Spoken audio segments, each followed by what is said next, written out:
US President Donald Trump is threatening to sue Grammys host Trevor Noah over a joke claiming he visited Jeffrey Epstein's private island. Live to Hannah Sinclair in Washington, D.C. Hannah, President Trump's not happy. No, he certainly isn't, Jane. Good morning. Donald Trump unleashing in a Truth Social post threatening to sue this year's host Trevor Noah.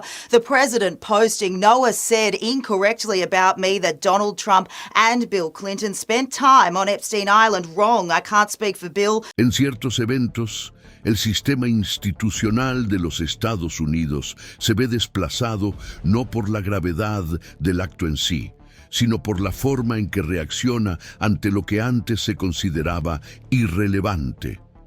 En la noche del 1 de febrero de 2026, durante la retransmisión de los Grammy por la cadena CBS desde Los Ángeles, un comentario del presentador Trevor Noah tuvo repercusiones más allá del ámbito habitual del entretenimiento televisivo.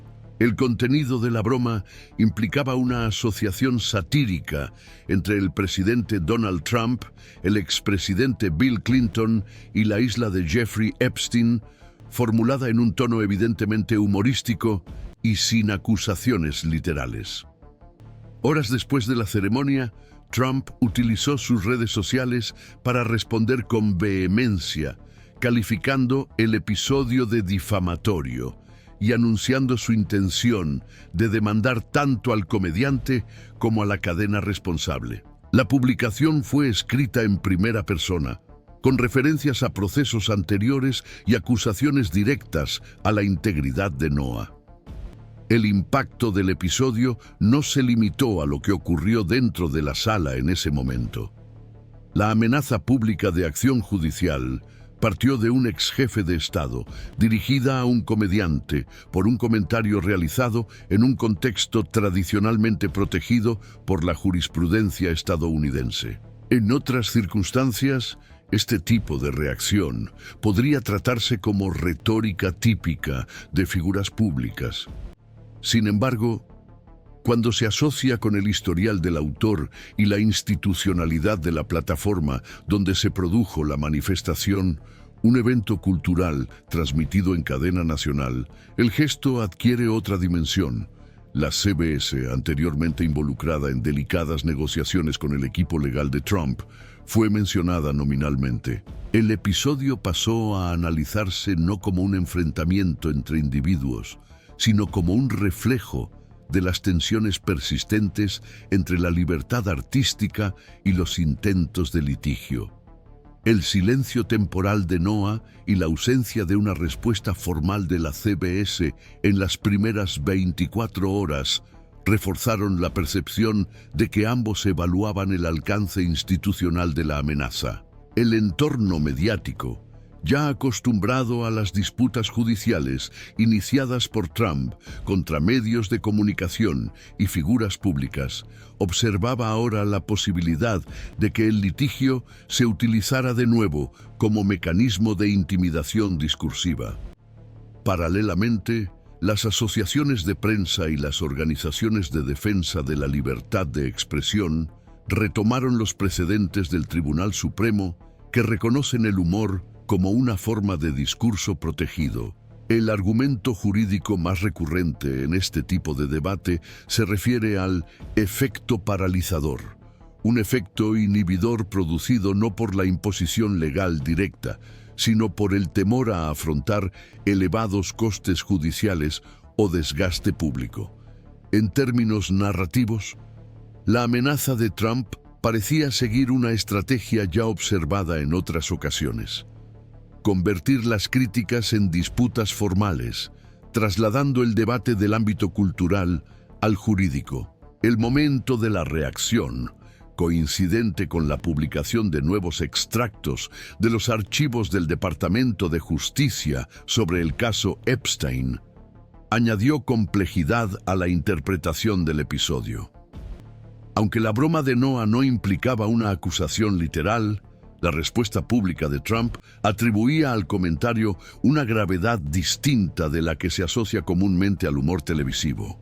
El gesto ampliaba la frontera entre la crítica y el litigio, sugiriendo que los parámetros de tolerancia pública al malestar estaban en proceso de revisión informal. En la práctica, cualquier acción judicial emprendida contra Noah implicaría elementos difíciles de sostener en los tribunales federales. La jurisprudencia consolidada exige, para los casos de difamación contra figuras públicas, la demostración de falsedad objetiva, daño a la reputación, malicia real y perjuicio cuantificable. Ninguno de estos elementos es fácilmente demostrable cuando el contenido es una broma, y más aún cuando se pronuncia en un contexto artístico. Sin embargo, la posible fragilidad jurídica no es necesariamente un obstáculo estratégico. El simple anuncio de la intención de demandar puede ser suficiente para generar malestar institucional, anticipar posiciones defensivas o inducir retractaciones no formales. Desde el punto de vista de la emisora, el dilema es conocido: mantenerse firme en la defensa de su contenido y sus colaboradores, o tratar de minimizar los riesgos mediante negociaciones. Trump, por su parte, ya había obtenido concesiones de empresas de medios de comunicación tras amenazas similares. Este historial reciente es parte de lo que hace que el nuevo episodio sea relevante. La reincidencia del patrón sugiere que el litigio, incluso cuando no se materializa, funciona como una herramienta informal de delimitación discursiva. No se trata solo de una cuestión entre un individuo y una emisora, sino de un enfrentamiento continuo sobre lo que se puede decir y en qué términos. Para quienes siguen de cerca el funcionamiento del sistema político estadounidense, este canal sigue comprometido con el análisis de episodios que revelan desplazamientos institucionales sutiles pero significativos. Seguir observando estos movimientos es comprender las fronteras en constante redefinición entre la crítica, el poder y la respuesta institucional. Es en este contexto que la amenaza de un proceso judicial deja de ser un gesto aislado y pasa a funcionar como punto de convergencia entre disputas anteriores, decisiones judiciales ya registradas y mecanismos institucionales que, al ser invocados repetidamente en situaciones como esta, adquieren nuevos contornos. El debate sobre la admisibilidad de las bromas como fundamento para demandas por difamación contra figuras públicas ya ha pasado por varias instancias en los Estados Unidos, con jurisprudencia reiterada de que el humor, incluso el más ácido, está protegido por la primera enmienda cuando no se presenta una alegación objetiva como verdad. Trevor Noah, al sugerir irónicamente que Trump necesitaría una nueva isla para pasear con Bill Clinton, hizo uso de un recurso retórico típico del humor escénico, cuya interpretación depende del contexto, no de su literalidad. La tradición jurídica que protege este tipo de manifestaciones es antigua y su aplicación resulta particularmente relevante cuando el sujeto de la broma ocupa cargos electivos o proyecta influencia política.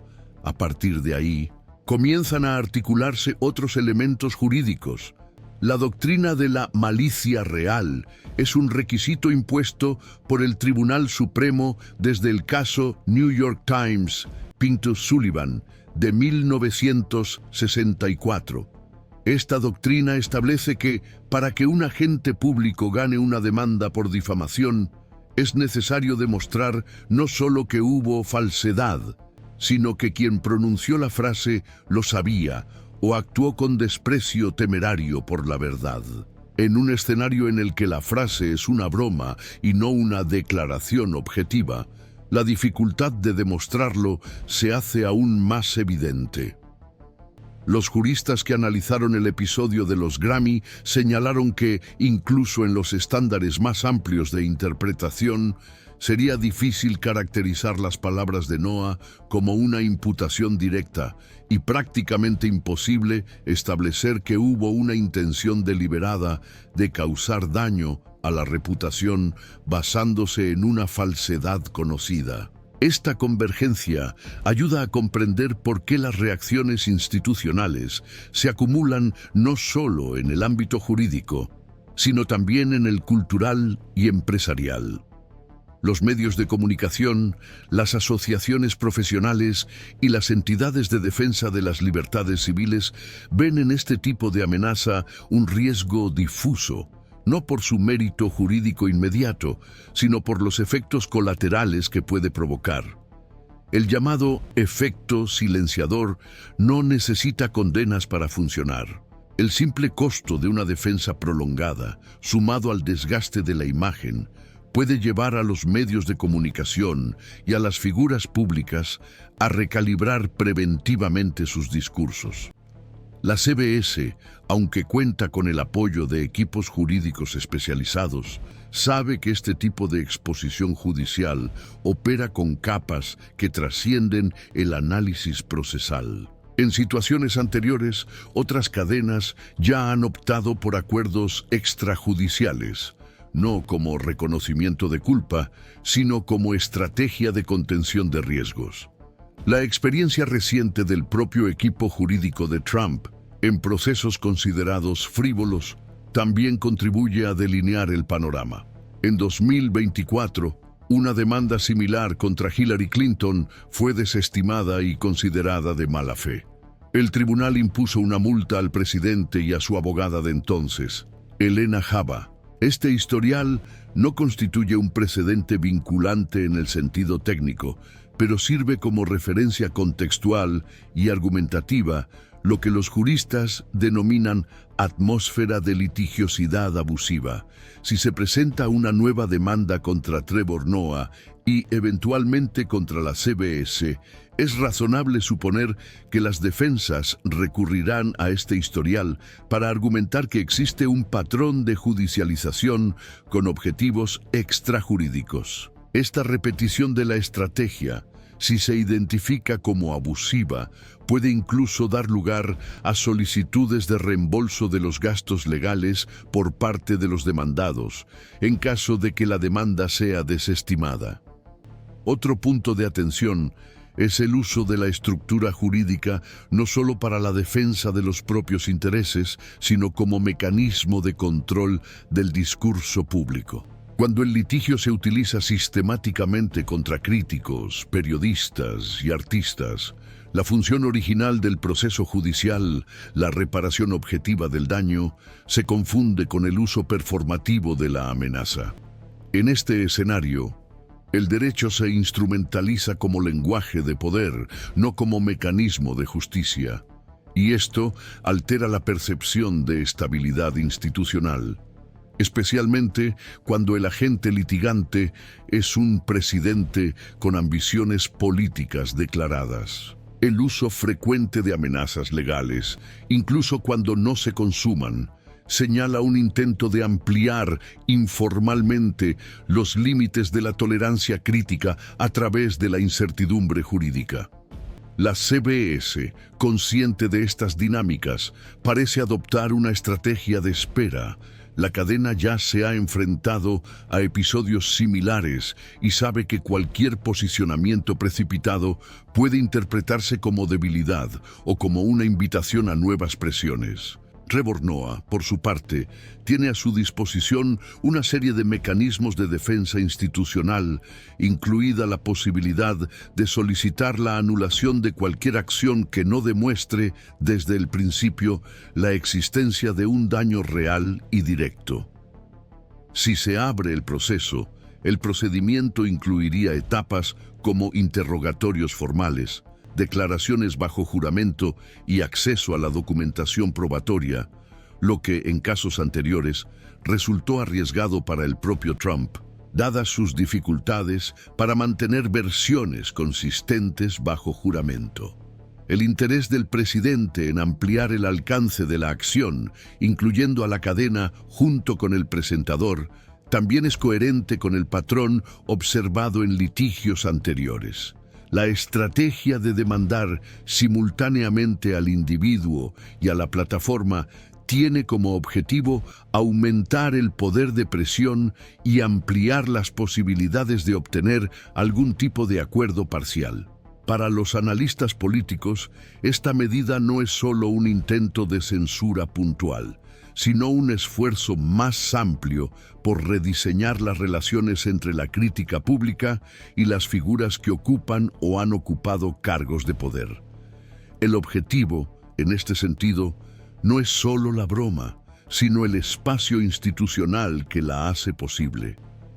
La elección de Trevor Noah como foco de la nueva ofensiva legal también suscita interpretaciones sobre la selectividad y el cálculo del impacto.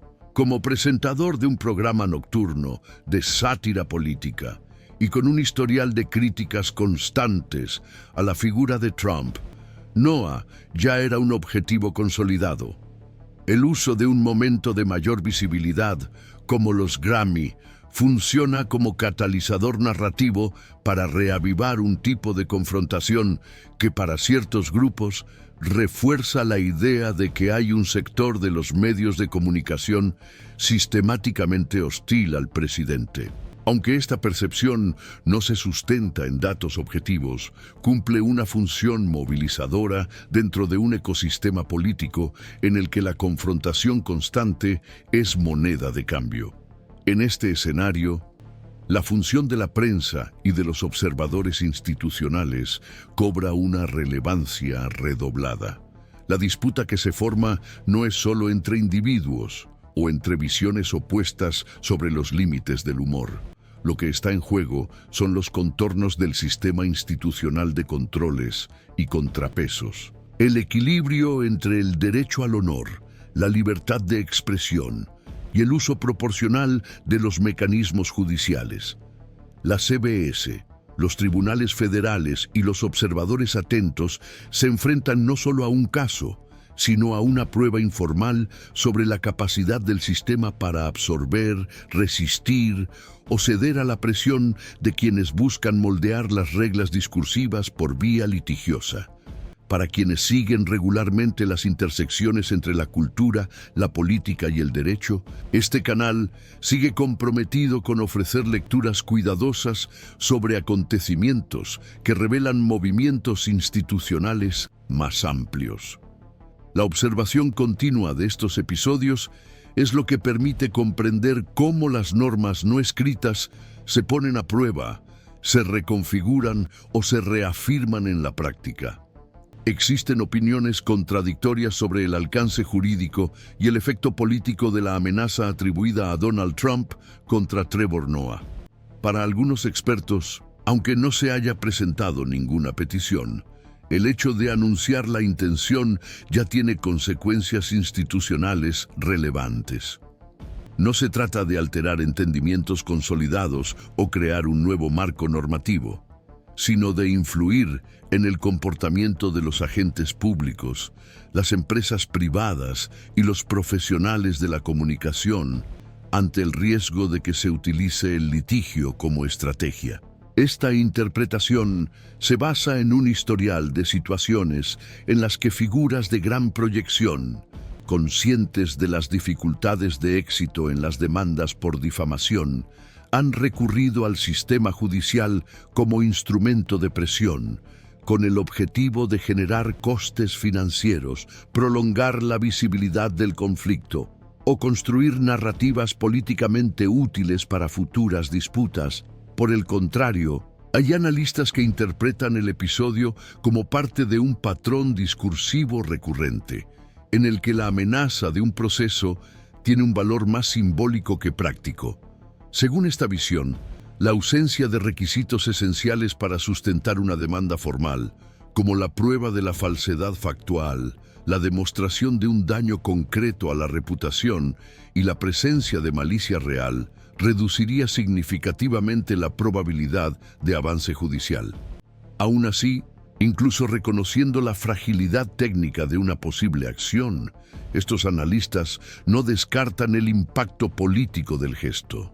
En contextos de alta polarización, en los que la relación entre los medios de comunicación y los líderes políticos se presenta como antagónica, el simple hecho de reaccionar públicamente a una crítica puede reforzar los discursos de victimización o de confrontación con instituciones percibidas como adversarias. El centro del debate, por lo tanto, se desplaza de la viabilidad jurídica al entorno simbólico que este tipo de amenaza ayuda a consolidar.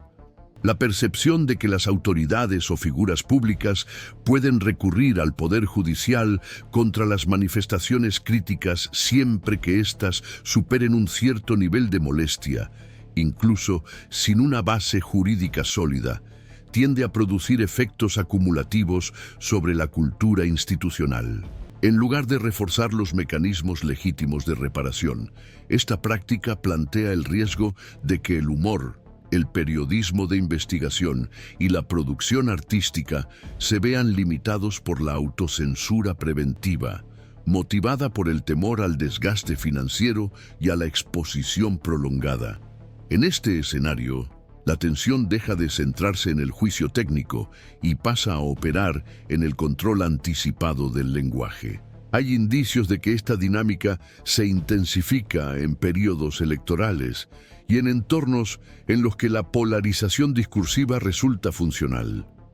El humor político, al actuar deliberadamente en la frontera de la incomodidad, se convierte en blanco frecuente de intentos de contención. La judicialización de los chistes, aunque es poco probable que prospere en los tribunales, funciona como una herramienta de presión indirecta, imponiendo costes que no dependen de una sentencia para producir efectos concretos. Cuando este recurso es utilizado de forma reiterada por actores con proyección institucional, puede inducir un patrón de conformidad discursiva, basado menos en la legalidad y más en el cálculo del riesgo. Las implicaciones trascienden el caso específico y alcanzan el papel de las empresas de comunicación en la defensa del espacio crítico y cultural. Al ser mencionada en el discurso de amenaza, la emisora involucrada se enfrenta a una decisión estratégica: mantener una postura de cautela y neutralidad, o asumir una posición más explícita sobre los límites de la interferencia judicial en el contenido editorial. La respuesta adoptada, ya sea por acción u omisión, tiende a señalar al mercado y a otros agentes cuál es el grado de resistencia institucional frente a la litigación de carácter retórico. Hasta el momento, no hay consenso sobre cuál es el camino más eficaz, y el resultado podría servir como referencia informal para situaciones similares en el futuro. También sigue abierta la posibilidad de que, en caso de que se presente una demanda, la defensa opte por reaccionar con alegaciones de abuso procesal o mala fe. El sistema jurídico estadounidense prevé, en determinadas circunstancias, mecanismos que permiten al demandado solicitar el reembolso de los gastos de abogados o la aplicación de sanciones al autor de demandas consideradas frívolas. Sin embargo, esta estrategia suele requerir la disposición a afrontar un litigio prolongado, lo que implica no solo una evaluación jurídica, sino también un cálculo estratégico en el plano público. Como figura de gran visibilidad, Trevor Noah contaría con el respaldo institucional y los recursos para sostener este enfrentamiento, pero la decisión dependería de múltiples factores, incluida la posición adoptada por la cadena que lo acoge. Los observadores señalan que el uso recurrente de amenazas judiciales por parte de Donald Trump cumple una doble función. Por un lado, refuerza su imagen ante los segmentos que valoran una postura combativa y la negativa a aceptar críticas sin reaccionar. Por otro lado, introduce un elemento de incertidumbre en los espacios de crítica y entretenimiento, especialmente aquellos con gran alcance de público. En este contexto, El aparato jurídico pasa a funcionar como una extensión de la retórica política, no como una instancia de resolución de conflictos, sino como un instrumento de disputa simbólica. Esta superposición crea zonas de ambigüedad, en las que la libertad de expresión sigue estando formalmente garantizada, pero institucionalmente presionada. El panorama sigue indefinido. La inexistencia de medidas formales hasta el momento no cierra el episodio, y la posibilidad de judicialización sigue latente. La decisión de avanzar o retroceder ayudará a delinear los contornos de este campo de tensión. Mientras tanto, los profesionales del humor, la prensa y la cultura actúan bajo la percepción de que la crítica, aunque protegida por la ley, puede trasladarse al ámbito litigioso en cualquier momento, por motivos que extrapolan el mérito jurídico. Comprender episodios de este tipo requiere, por lo tanto, algo más que evaluar la solidez de una posible acción judicial. Requiere observar el entorno ampliado, en el que los gestos y las declaraciones funcionan como señales institucionales. La forma en que los actores culturales, jurídicos y mediáticos responden a la amenaza dirigida a Trevor Noah revela menos sobre el chiste que la originó y más sobre el estado actual de las garantías democráticas y los límites prácticos del discurso público. Para quienes siguen de cerca cómo los litigios moldean estos límites, el seguimiento atento de estas dinámicas sigue siendo esencial, incluso cuando el desenlace aún no está claramente definido.